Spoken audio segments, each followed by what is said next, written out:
Olá, sejam bem-vindos a mais uma aula do módulo Controle de Qualidade da disciplina Suporte Técnico em Elaboração e Implementação de Projetos. Na aula de hoje estaremos estudando a ferramenta da qualidade gráfico de dispersão e vendo a sua importância na verificação da correlação entre duas ou mais variáveis. Os diagramas de dispersão, ou gráficos de dispersão, são representações de duas ou mais variáveis dependentes e variáveis independentes, que são organizadas em um gráfico, uma em função da outra.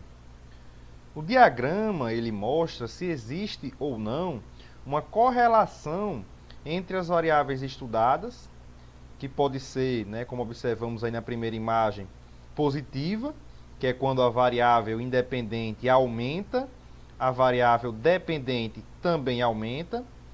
Ela pode ser negativa, que é quando a variável independente aumenta e a variável independente diminui, ou pode ser nula, que quando a variável independente aumenta, a variável dependente ela se mantém constante. Através da análise do gráfico de dispersão, nós podemos entender como uma variável influencia na outra, para melhorar a qualidade e a produtividade, e também ver a relação e determinar a causa de um determinado problema. Aí na segunda figura nós podemos ver um gráfico que relaciona o nível de satisfação em relação aos dias de atraso. A gente pode observar que quando não ocorre atraso e a entrega é feita antes do tempo, o nível de satisfação ele é elevadíssimo. Enquanto que quando ocorre um atraso na entrega, o nível de satisfação ele é muito baixo.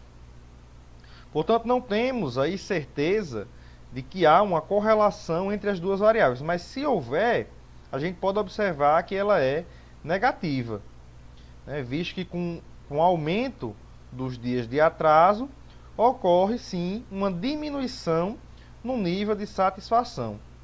Então a correlação ela pode ser determinada de acordo com o coeficiente de determinação, o R², onde se for de 0 a 0,3 vai indicar uma correlação inaceitável. Então não há correlação.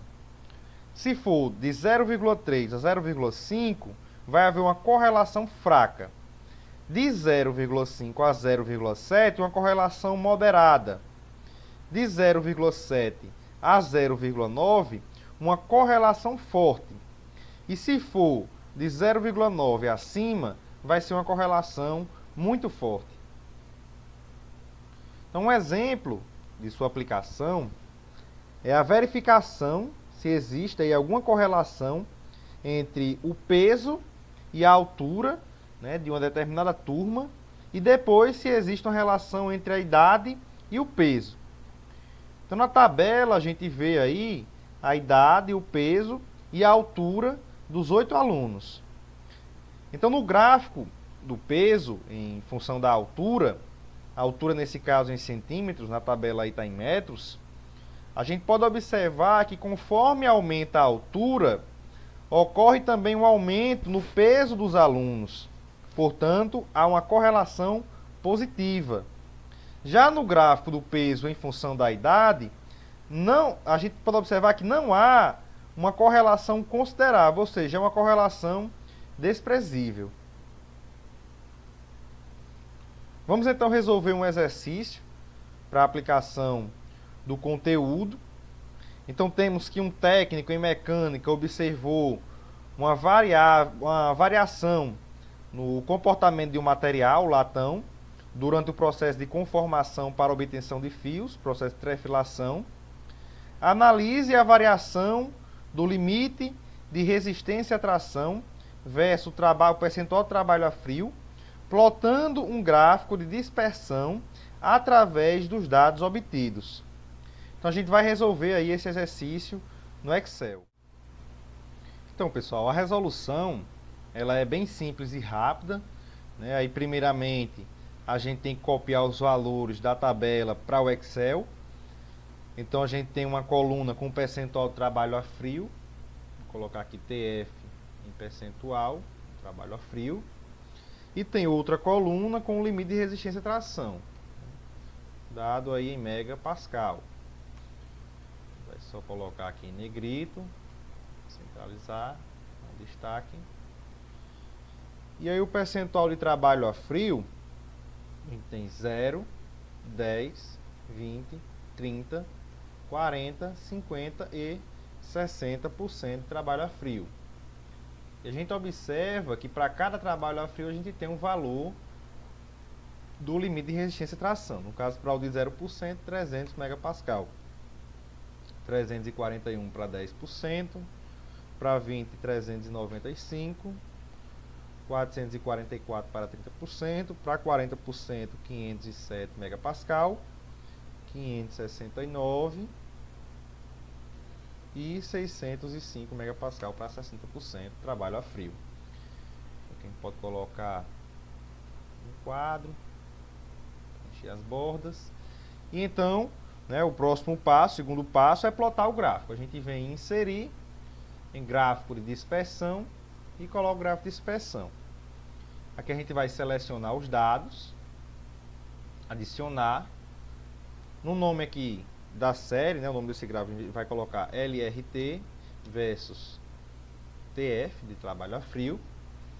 Os valores de X vai ser o de trabalho a frio, a variável independente. E os valores de Y vai ser o de limite de resistência à tração, a variável dependente. Então a gente vai dar um OK. OK. E aqui está pronto o gráfico. Então o que é que a gente pode fazer aqui? A gente vai adicionar alguns elementos ao gráfico. O título dos eixos, um eixo horizontal e do eixo vertical. Aqui no eixo horizontal, vamos colocar o percentual de trabalho a frio. Percentual de trabalho a frio. No eixo vertical, é o limite de resistência à tração. Resistência à tração em megapascal. Certo. Então aqui a gente também pode inserir uma linha de tendência linear para observar o comportamento. E aqui a gente vai clicar na linha de tendência linear para obter o coeficiente de determinação, o R². Aí ele está exibido agora aqui o valor do R². Puxa ele para cá, certo? Com o valor aí de 0,996, Então a gente tem aqui, o gráfico pronto com esse valor do coeficiente de determinação de 0,996. Então a gente tem uma correlação forte e positiva. E positiva, ou seja, conforme ocorre o aumento no trabalho a frio, ocorre um aumento no limite de resistência à tração do material. Então, gente, essa foi a nossa aula de hoje, onde estudamos o gráfico de dispersão e vimos a sua importância na análise da correlação entre duas ou mais variáveis. Na próxima aula estaremos estudando a respeito do gráfico de Pareto e encerrando o estudo das ferramentas da qualidade. Eu aguardo vocês lá. Até mais.